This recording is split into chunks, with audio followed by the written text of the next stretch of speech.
નમસ્કાર દર્શક મિત્રો, @ગુજરાતમાં આપનું સ્વાગત છે। ગઈકાલે એટલે કે સોમવારે 10 નવેમ્બરના રોજ સાંજના સમયે દિલ્હીના ઐતિહાસિક લાલ કિલ્લા મેટ્રો સ્ટેશનની પાસે હુન્ડાઈ i20 કારમાં થયેલા ભયાનક વિસ્ફોટે સમગ્ર દેશને હચમચાવી નાખ્યો છે।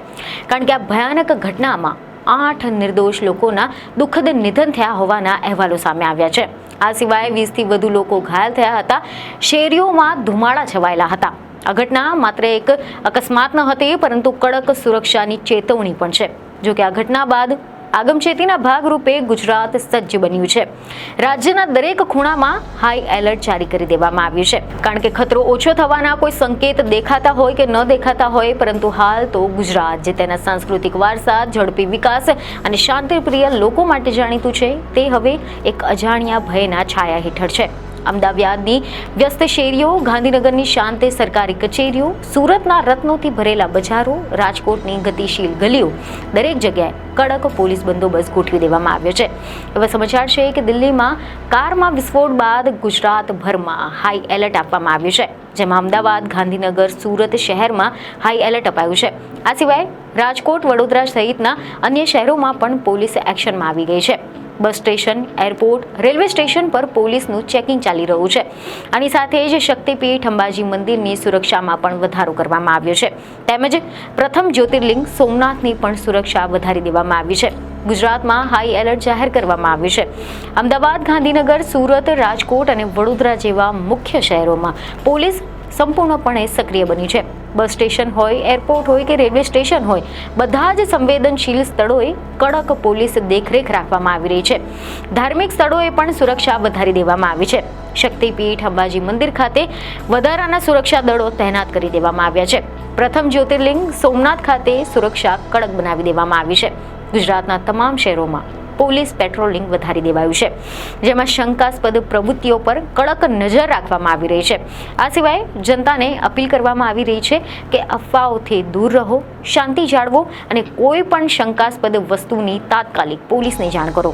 જો કે દિલ્હીમાં થયેલા કાર બ્લાસ્ટનું સચોટ કારણ હજુ સુધી જાણી શકાયું નથી, પરંતુ રાજ્યના પોલીસ વડા વિકાસ સહાય આમના દ્વારા તકેદારીના ભાગરૂપે રાજ્યભરમાં એલર્ટ માટે આદેશ આપવામાં આવ્યા છે। ખાસ કરીને મહાનગરો અને રાજ્યના એન્ટ્રી એક્ઝિટ પોઈન્ટ તેમજ શહેર જિલ્લાના તમામ એન્ટ્રી તેમજ એક્ઝિટ પોઈન્ટ પર નાકાબંધી, વાહન ચેકિંગ, પોલીસ પેટ્રોલિંગ અને પોલીસ પ્રેઝન્સ માટે તમામ શહેર જિલ્લા પોલીસના વડાઓને સૂચના આપી દેવામાં આવી છે, જેથી કરીને અમદાવાદ શહેર પોલીસ કમિશનર દ્વારા પોલીસ સ્ટેશન વિસ્તારમાં પેટ્રોલિંગ કરવા અને શંકાસ્પદ લોકો અને વસ્તુઓની તપાસ કરવા માટે આદેશ આપવામાં આવ્યા છે। આ સિવાય વિજલપુર વિસ્તારમાં પોલીસે જુહાપુરા 4 રસ્તા ખાતે ચેકિંગ કર્યું છે, જેમાં અમદાવાદ શહેરના સંવેદનશીલ વિસ્તારોમાં પોલીસ ચેકિંગ હાથ ધરાશે। ભીડભાડવાળી જગ્યાએ પોલીસ તપાસ હાથ ધરવામાં આવશે। દિલ્હી બ્લાસ્ટને લઈને વલસાડ જિલ્લા પોલીસ પણ સતર્ક બની છે। વલસાડ જિલ્લા પોલીસ દ્વારા તમામ બોર્ડર ઉપર વાહન ચેકિંગ સહિત સુરક્ષાને લઈને ચેકિંગ હાથ ધરાયું છે। ગુજરાત, મહારાષ્ટ્ર બોર્ડર સહિત કેન્દ્ર શાસિત પ્રદેશોને લગતી બોર્ડર ઉપર પણ ચેકિંગ હાથ ધરવામાં આવ્યું છે। આની સાથે સાથે દરિયા કિનારાના વિસ્તારોમાં પણ પોલીસ પેટ્રોલિંગ સઘન બનાવીને ચેકિંગ હાથ ધરાયું છે। કોઈ પણ અનિચ્છનીય બનાવ ન બને તેના માટે પોલીસ દ્વારા તકેદારીઓ રાખવામાં આવી રહી છે। આની સાથે જ જામનગર પોલીસ દ્વારા પણ સઘન ચેકિંગ હાથ ધરાયું છે। સ્નીફર ડોગ, બોમ્બ સ્ક્વોડ દ્વારા બસ સ્ટેશનમાં ચેકિંગની સાથે મુસાફરો તેમજ પાર્કિંગમાં પણ પોલીસ દ્વારા ચેકિંગ શરૂ કરવામાં આવી છે। દ્વારકા જગત મંદિરની સુરક્ષામાં વધારો કરવામાં આવ્યો છે। દિલ્હીના ધડાકાના પગલે સુરક્ષા વધારી દેવામાં આવી છે। યાત્રિકોની ચકાસણી કર્યા બાદ જ મંદિરમાં પ્રવેશ આપવામાં આવે છે। જો કે દિલ્હી વિસ્ફોટની તપાસ હજુ પણ ચાલી રહી છે। ભલે તે આતંકવાદી હુમલો હતો કે પછી કોઈ ટેકનિકલ ખામી હતી, તેનો જવાબ ટૂંક જ સમયમાં જાહેર કરવામાં આવશે। આ દરમિયાન ગુજરાતમાં હાઈ એલર્ટનો અર્થ એ છે કે સુરક્ષા એજન્સીઓ દરેક સાવચેતીના પગલાં લઈ રહી છે, જેથી કરીને તમારા માટે પણ કેટલાક મહત્વપૂર્ણ બાબતો છે કે જે તમારે ધ્યાને લેવાની જરૂર છે। જેમ કે ઘરેથી નીકળતી વખતે તમારું આઈડી કાર્ડ તમારી પાસે રાખો, ભીડભાડવાળા વિસ્તારોમાં સાવધાન અને સતર્ક રહો, અને જો તમને કોઈ શંકાસ્પદ વસ્તુ કે પછી વ્યક્તિ દેખાય તો તાત્કાલિક 100 નંબર પર અથવા તો સ્થાનિક પોલીસ હેલ્પલાઇન નંબર પર કોલ કરો। આના ઉપરાંત ઓનલાઈન કે ઓફલાઈન કોઈ પણ અફવાઓ પર વિશ્વાસ ન કરો, સત્તાવાર માહિતીની રાહ જુઓ. આના ઉપરાંત તમને જણાવી દઈએ કે દિલ્હીમાં બ્લાસ્ટ બાદ મુંબઈ પોલીસને હાઈ એલર્ટ પર રાખવામાં આવ્યું છે. શહેરના સંવેદનશીલ વિસ્તારમાં પેટ્રોલિંગ, નાકાબંધી વધારી દેવામાં આવી છે.